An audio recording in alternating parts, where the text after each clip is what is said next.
Well, welcome everyone. Can you hear me okay, first and foremost? Thumbs up. Okay.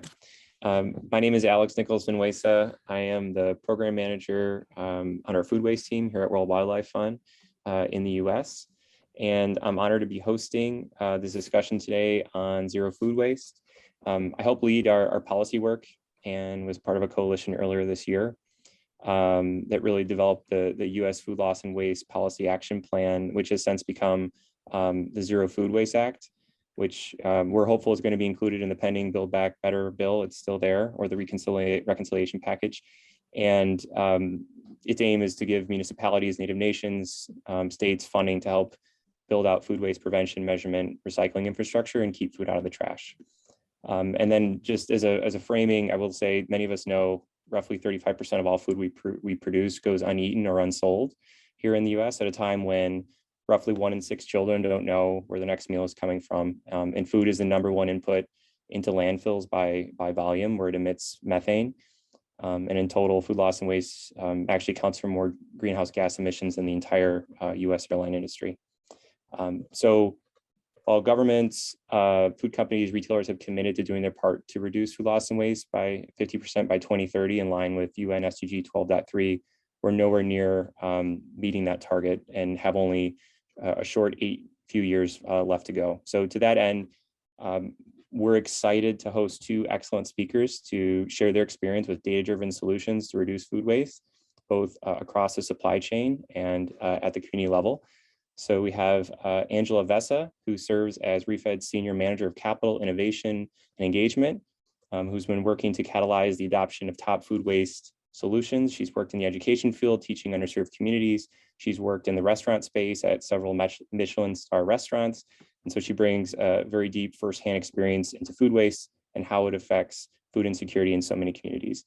We also are excited to have Erin Meyer, the Sustainability Foods Program Coordinator at UC Merced, where she works to transition the university towards zero food waste while simultaneously reducing food insecurity and improving the sustainability of their food and food programs. Her personal and professional mission is to save food and feed the people, which she actively supports by coordinating initiatives such as Food Connect, Bobcat Eats, Food Waste Awareness and Prevention Program, No Food Left Behind, the Pop-Up People's Pantry, and the People's Fridge. This session is only 30 minutes, so I'm going to quickly now turn it over to Angela first, and then Erin to speak through their work for roughly 8 minutes each. And then we'll have some time for Q&A at the end for all your questions. And feel free to ask questions in the chat as we go. So over to you, Angel. Amazing. Thank you, Alex. Can you guys see my screen okay? Yeah, amazing. Okay. Well, hello, everyone. I'm so thrilled to be here today. As Alex mentioned, my name is Angel Vessa, and I'm the Senior Manager of the Capital Innovation and Engagement team at Re-Fed. For those of you who are not familiar with Re-Fed, it is a national nonprofit working to advance solutions to prevent food waste in the United States, in alignment with that goal that Alex mentioned of cutting food waste by 50% by 2030. And we do this in a few different ways. One way is by driving collaboration and connections among stakeholders from across the food system, ranging from government agencies to food waste solution providers to funders, through platforms like the Re-Fed Food Waste Action Network. We also support leading food businesses and brands in accelerating the implementation of food waste solutions through programs like the newly launched Climate Core Food Waste Fellowship that we've developed in partnership with the Environmental Defense Fund. It's designed to help companies advance their strategic food waste initiatives by having a third-party dedicated resource. And we also work with funders to help mobilize the $14 billion of funding needed to drive food waste reduction in the US through services like our recently formed Food Waste Funder Circle. And lastly, at the foundation of our work is our data and insights. We recently released what we call the Re-Fed Insights Engine, and it's a data and solutions hub for food loss and waste designed to help people take meaningful action. And we'll dig into a lot of how much food is being wasted in the US, understand why it's happening and where it's going, and I'll share more of those findings shortly. But before I dig in, I think I should kind of maybe touch on that point of surplus food and explain what we mean by that. So when we say surplus food, we're really referring to all food that goes unsold or uneaten by a producer, manufacturer, or other food business, as well as food that goes uneaten at home. And so This includes food that's donated to a local charity and anything that is fed to animals, composted, or anaerobically digested, in addition to obviously being landfilled. And so, why do we care about surplus food and food that's wasted? Well, kind of what Alex was saying, food that is produced but never eaten still requires enormous resources to grow, harvest, transport, cool, cook, or otherwise prepare, even when it's disposed of. And so uneaten food is responsible for roughly 4% of the greenhouse gas emissions in the US alone. And obviously it consumes cropland and fresh water. And again, it's one of the top materials going into landfill. And then meanwhile, again, it's roughly 1 in 6 Americans that are food insecure while all this food is being lost. So as you can see, food waste reduction has enormous impact potential in terms of social and environmental impacts.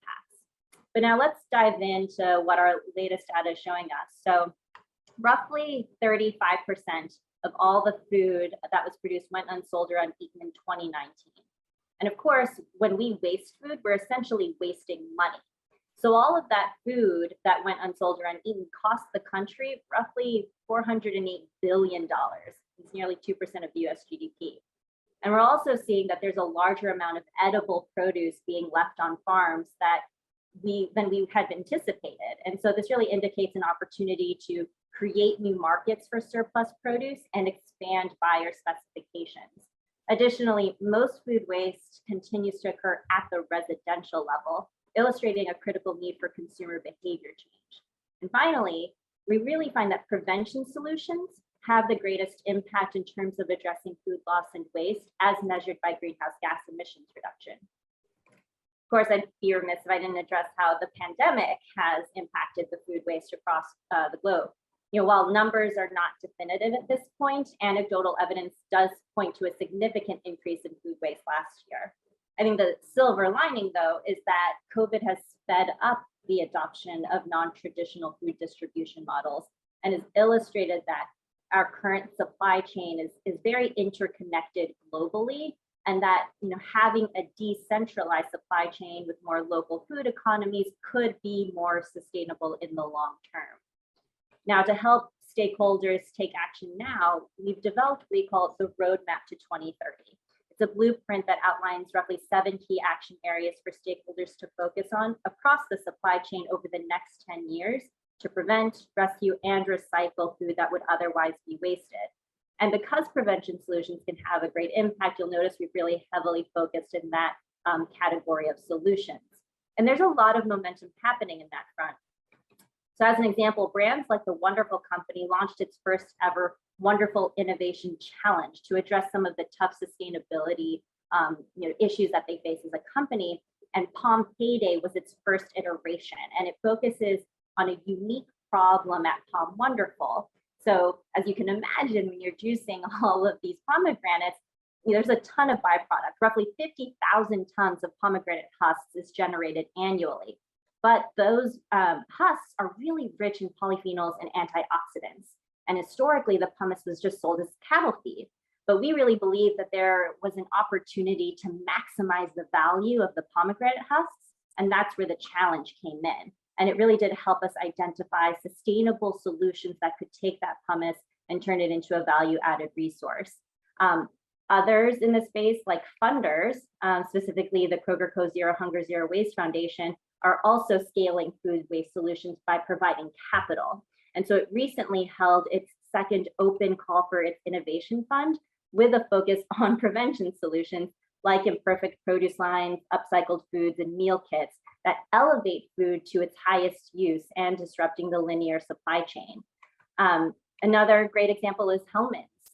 They are leveraging its brand to help reduce food waste at home, which is where most of the food waste is occurring currently, and launched a consumer education campaign called Make Taste Not Waste that encourages consumers to take their leftovers or that random carrot that's left in the bag in the fridge and take it to create something new and delicious.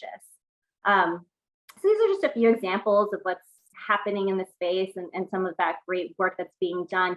And there's a lot more innovative work happening, including the great work that Erin is doing with Bobcat Eats Food Waste Awareness and the Prevention Program. And so she'll speak to that just shortly. But we would love for everyone to get involved today to start taking action to reduce food waste. And there's a few ways to get involved with Re-Fed specifically. You can start by joining the Food Waste Action Network, host a Climate Corps Food Waste Fellow. If you're a funder, please join our Food Waste Funder Circle, or if you're a solution provider, gain exposure and join the Solution Provider Directory. And lastly, we are looking to update our insights engine in 2022. So if you'd like to contribute data or case studies, we'd love to work with you. And with that, thank you so much for your time and for having me today. If you have any questions or want more information, feel free to contact me directly. My contact information is on the screen, and thank you again for your time. Alex, I'll hand it back to you. Oh, thank you, Angel. Fantastic. And I agree with Erin. The Insights Engine is phenomenal, and we use it all the time. And with that, I will turn it over to Erin to talk about her work as well. All right, let me share my screen real quick. Can you see what I'm seeing? Do you see my presentation? Yep, coming through great. All right. Hi, everyone. My name is Erin Meyer. I am the Sustainable Food Programs Coordinator at the University of California, Merced, and I coordinate a variety of programs, which Alex already illustrated, and a lot of them are hard to say with a lot of alliteration, so I won't describe all of those right now. But I want to talk to you today about the People's Fridge. It is a community solution to help reduce both food insecurity and also food waste. So I want to begin with a little bit of history. I began the Bobcat Eats Food Waste Awareness and Prevention Program in collaboration with Brianna Silvis from the University of California, Merced, and our Merced County Food Bank in an effort to help them reduce their food waste, the food bank, because initially they were wasting about 15% of what they had due to a variety of reasons, but one of which was that they didn't have enough food distributors, enough food pantries, enough other people to pick up this food and then bring it to the people in need. And so we worked with them to set up new food distribution sites throughout Merced County, and also to implement some best practices. And then quickly their food waste went from 15% to about 3%. While we were developing out this program, I was contacted by a variety of folks at the university saying that our cafe on campus was wasting some food and they could use some food pickups and so on. So we started doing food rescues with the Lantern, and then someone else contacted me from one of these organizations, and they were saying how Bagel Time, a local bagel shop, had a bunch of donations. They were previously working with the rescue mission, but that didn't work out, and so they needed additional pickups. So very quickly, our program turned into a food rescue operation. And now we are 100% under the university, still working closely with the food bank though. And we pick up food from grocery stores, farmers markets, flea markets, other churches who might have food pantries and everything, a variety of places. And so far we've rescued more than 2.3 million pounds of food, and that represents more than 2,000 tons of CO2 emissions. We have 110 volunteers and student staff. That's across the food rescue programs and all the other programs I'll speak to. We've set up 53 food distribution sites within the county, and we have about 54 food donors. And the success of this program has launched and inspired a variety of other programs, one of which is No Food Left Behind, which is interesting because there's also a No Food Left Behind study that World Wildlife Fund could speak to at some point. About surplus food and so on. But that is a text messaging service connecting students, staff, and faculty with events that might have food left over.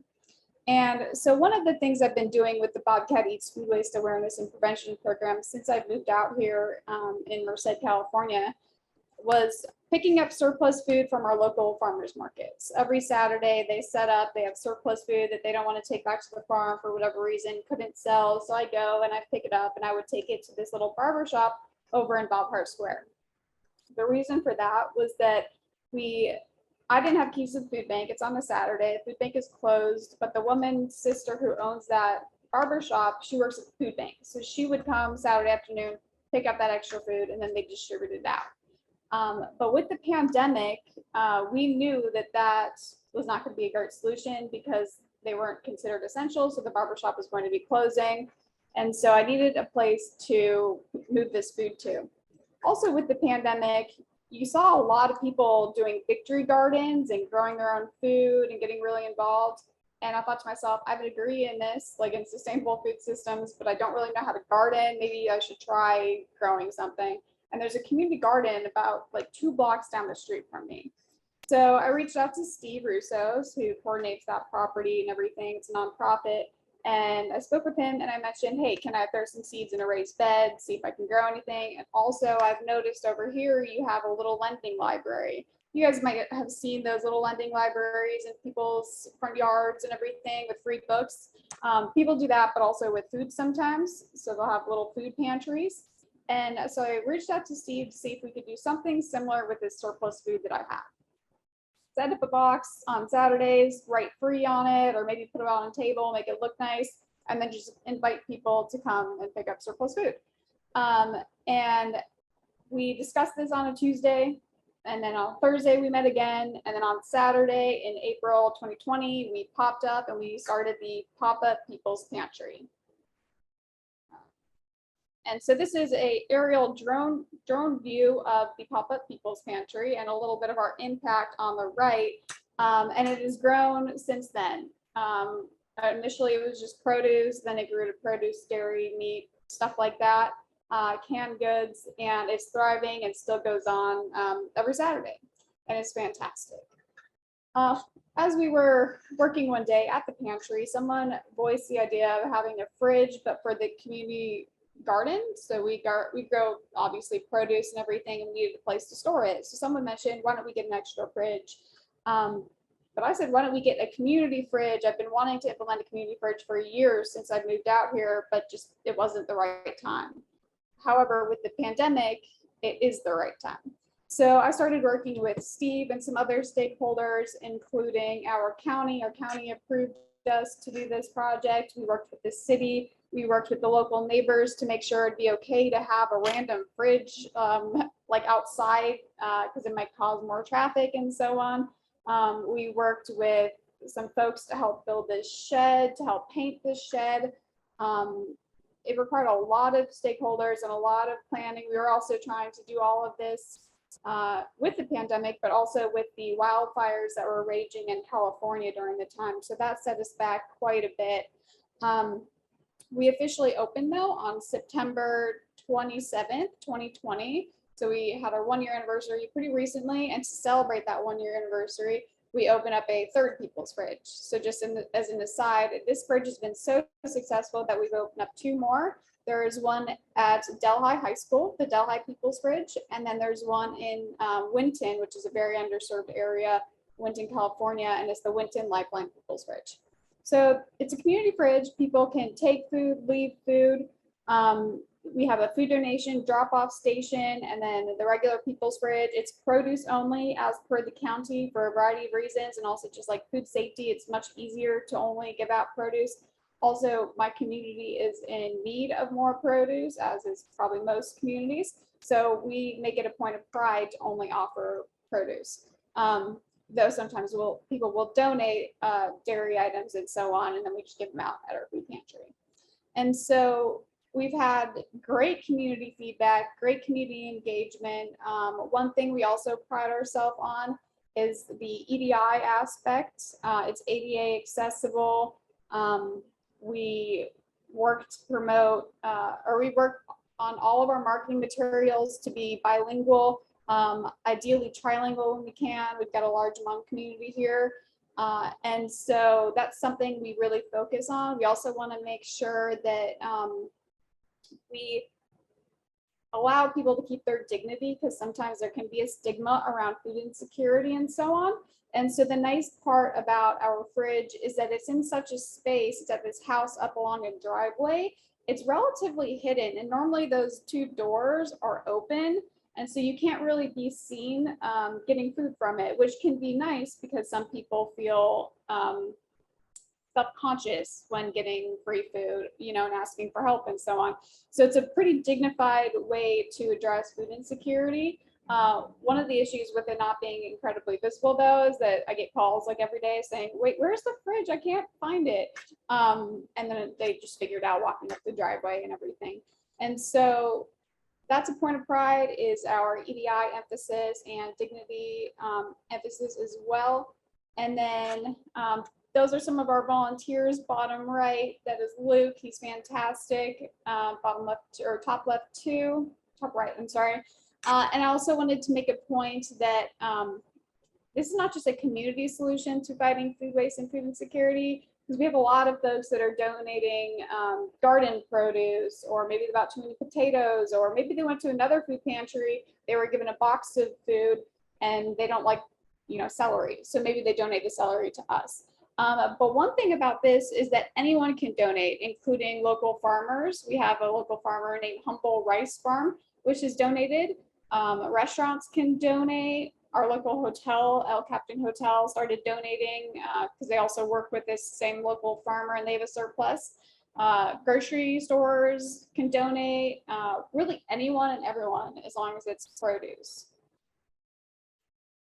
So these are just some of the metrics that we've garnered so far. One of my biggest points of pride right now is that we've officially reached 10,000 pounds donated for both programs also. So also the Pop-Up People's Pantry, as well as this program too. And as I already spoke about, here are the other two fridges, the Delhi People's Fridge and the Winton Lifeline People's Fridge. And I just want to tell a quick story if I have time. It'll take a couple of seconds because it just shows the need and how impactful these programs and these community fridges can be. I was over closing the fridge one night and a little family walks by and I say, hey, do you want some free food? And they come over and they look at the fridge and everything. And I'm speaking with the mother, conversing back and forth. And the son like sneaks under my arm and he goes to the door and he grabs this apple and he starts like noshing on it and then running circles around the property and just having a great time. And I asked him how he liked it and he was like, it's delicious. And then he keeps running around and I finished talking to the mom and they leave and everything. And it was just so rewarding to see that apple who, a mother might have donated that is about to go to waste, but then it went and nourished this little kid so he could play more in the area. And it was fantastic. So I want to promote more of these mutual aid programs, community programs. And so if you want to start your own fridge, I'm happy to consult on those sorts of things. We have a Slack. I started with Ernst, the Fridge Learning Network. Some people call these fridges, as in free fridge. You can also connect with me. I offer free community fridge consults, and fridge.org is a great organization, a great website where you can go to get startup manuals and just other kind of tips and tricks on starting your own fridge. Great. To everyone. Thank you so much, Erin. And I've already gotten a few questions in the chat. Maybe we could open it up to some Q&A, and I'll start with those first that we got in the chat. Erin, question for you is, are you working with gleaning groups to help receive more produce? So we have a local gleaning group in the area. It's not incredibly active, but I mentioned Steve previously, and Steve is our gleaning group. He's a group of one basically, but like last week he went out and gleaned himself.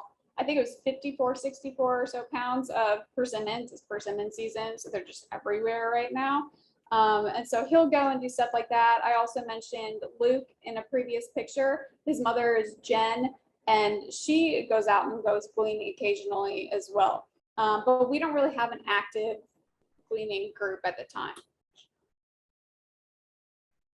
Then also just a quick request to put that Fridge Slack URL in the chat, please, if you don't mind. Great. Another question, and Angel, when you look at the data and the insights engine and kind of the current food waste hotspots, could you speak to both some of the top potential solutions for organizations, and then maybe also just an example too for solutions at like the individual level? Yeah, sure. And do you mean like when you say organizations, do you mean different types of companies or sectors? Yeah, I mean, it could be public or private, so I'd leave it open just for some of those top solutions. Yeah. Yeah, absolutely. So I would say, in terms of the top solutions, just broadly, I guess, as measured by specifically greenhouse gas emissions reduction, we're really looking again at that prevention side. So meal kits actually came out as one of the top 3 solutions. Consumer education campaigns, because again, there's so much food waste occurring at the residential level. And then upcycling is another big one that we've seen as well. But if it's okay, I'll just quickly share my screen, because one of the tools on our insights engine is what we call the solutions database. And so you can actually filter it by stakeholder type. So as an example, if you're a grocery retailer and you're interested in looking at the solutions, again, if we're looking at climate as the metric, it'll start to show kind of the types of solutions that you could be implementing. Right now, one of the things that I know a lot of grocery retailers are most interested in, that's kind of among, I think, roughly the top 10 or 12, is markdown alert applications. So that's one of the kind of emerging solutions at this point. I would say, just to take a And can you step back. explain, could you Sure, go explain ahead. what that is, just briefly? What? Oh, yeah, absolutely. So markdown alert applications are basically like, it first started with actually the restaurant industry. So imagine a cafe has bakery, it has like pastries and things that it offers, and at the end of the day, there's still things left over. Historically, right, maybe ideally you would go to a local food pantry, but as we know, we also want to provide healthy, nutritious food to those in need. And so pastries like that, we could potentially get a markdown alert app where it's like, oh, this local bakery has this, thing of pastries for you at a discounted price. So you get some nice food at a discounted price as a customer, but then the business itself will still get a little bit of money in its pocket. So now it's expanding to grocery retailers, where you might be able to get a variety of products that are still good, but maybe nearing its best by date, and you could get it at a discounted price. So that's kind of the markdown alerts that are starting to appear kind of in different places. And that also ties into the individual level too. I don't know about all of you on the phone, but I certainly use those applications a lot. Too Good to Go, Flash Yeah. Food, all of those are great options if you haven't seen them. Question for you, Erin. Do restaurants donate food to your program? Is that a common donation source? It's not the most common, and we've had some juicers donate. So we have a local juicer we work with back and forth. So I'll donate sometimes if we have extra grapes that are about to go to waste. She'll make juices out of it, and then vice versa. Sometimes she'll donate that juice back to us. Not really a restaurant so much. Part of the problem with the restaurant thing is that we would only be able to take like the produce that they have, since it's produce only. So Right. we don't take any like cooked or prepackaged items necessarily, though other community fridges in other areas might. So this is a community fridge movement. If you just go to Instagram and look up like community fridges, and they'll all pop up. You can also go to freege.org and see just like a map of where they are and everything. But some of them take like, cooked burritos or like the leftover lasagna and stuff like that. Ours just doesn't, because of food safety. And then the fact that I mentioned the produce part as well, we need that more in our community. So if, yeah, like a restaurant had a big bag of lettuce that they couldn't get rid of, we would certainly take it. Part of the other thing is that because it's anonymous and we have a donation drop-off station, I don't always know who's donating what or when. We have some ring sensors on the doors indicate like when the fridges are open and everything, which is a nice little data point. But unless I see it, or unless my interns, by the way, I should thank my fabulous interns for all their help. Unless they see it, I don't know who's donating. We've had the El Cap Hotel rescue and donate quite a bit of produce. And they have 3 different restaurants, I believe, too.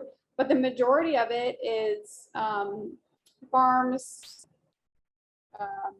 schools donate sometimes, just individuals. And because, well, sometimes people will get food boxes from these charitable food operations, like I mentioned before, and I feel like that's a fairly undignified way to give out surplus food, because there's no choice in that, right? And then a lot of that time that food goes to waste. So we're also seeing a lot of that food come back to us. So they might go to a local pantry, get a box of food, only be able to use part of it, and then we end up with that too, which is great for us and great for others. But I like that our program allows for the choice model with both our pop-up People's Pantry and the People's Fridge. So that's a big source of donations too.